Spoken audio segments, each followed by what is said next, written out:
So pasta week is still going on, and here's another simple pasta dish to keep you warm this winter.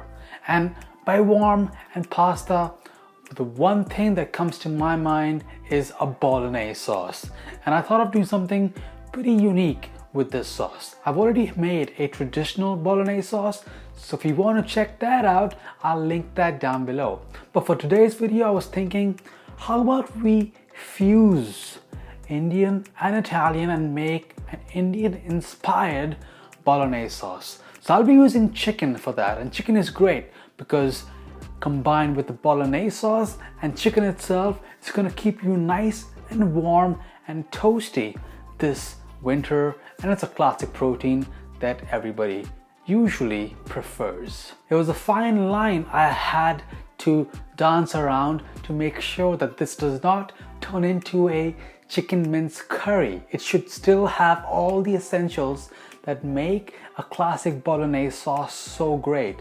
And I think by the end of it, and when you make it for yourself, you'll know exactly what I'm talking about. It's Italian, but it has some of those classic Indian elements, and it just works so well.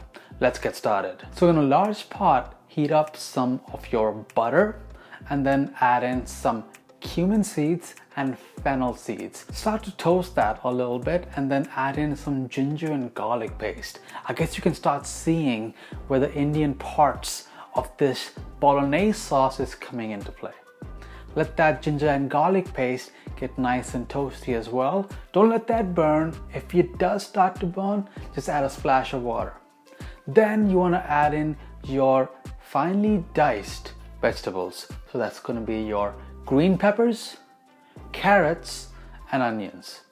Take your time and make sure you have a perfect fine dice. It really affects the final texture of that sauce. And don't take shortcuts to quickly blend the vegetables to get a quick fine dice. Nothing can replace a nice meticulous cut.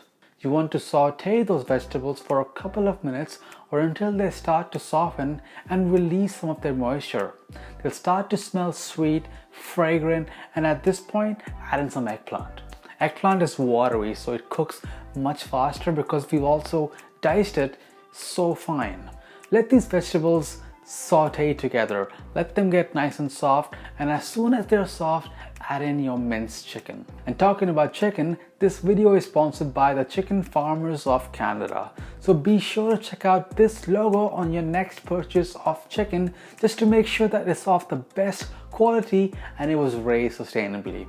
I've always said, if your ingredients that you're using in your dish are of the highest quality, you really don't have to do much to them to make it taste great. So start breaking down that minced chicken until the meat is no longer pink and until there are no big lumps of chicken.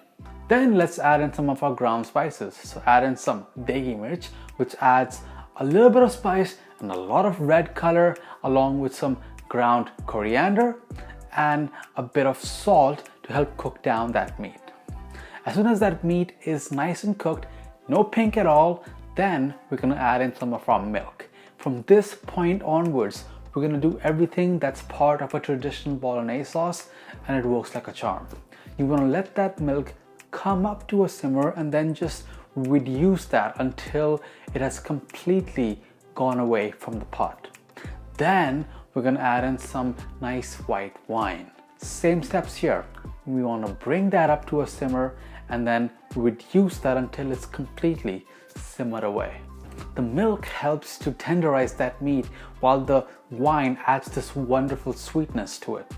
Now, I personally love lots of tomatoes in my bolognese, so I'm going to use lots of them. So we'll first hand crush some whole canned tomatoes. It's super convenient, and try to find the best quality canned Italian tomatoes that you can find. Add that right into your pot and then just give that a good mix before you add in some more tomatoes in the form of passata or strange tomatoes.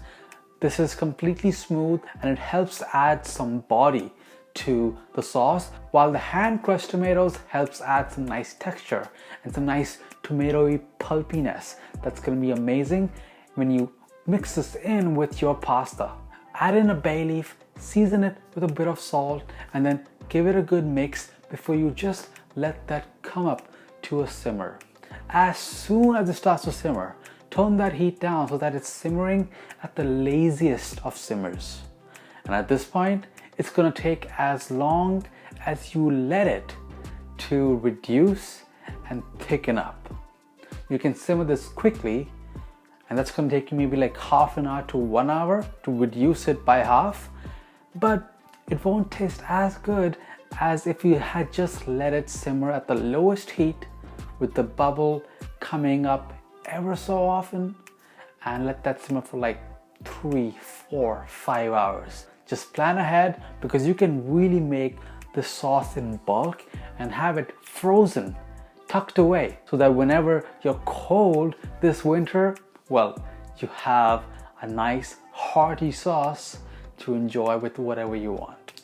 And after a couple of hours, here's what the final texture of my sauce looks like. Just have a look at this. Just look at, you can see through the video, through the camera, how soft and decadent and delicious that sauce is looking. And I'm going to use a special pasta shape to really have fun with this amazing sauce. And I'm using campanelle. Campanelle basically means little bells, but I like to call this shape trumpets. And trumpets make me think of a celebration, because if you tag at chicken.ca, they are running a giveaway for you to get a chance to win a Ninja hot and cold blender or a Ninja pressure cooker air fryer and so much more. So tag all of your holiday dishes with the hashtag at chicken.ca. So there go the trumpets in the hot salted boiling water. Just let that cook for 7 to 8 minutes, and then to serve it, I'm going to just put a bit of that sauce in a pan with a spoonful of butter. Let that get nice and simmery, and then add in all of my cooked pasta in.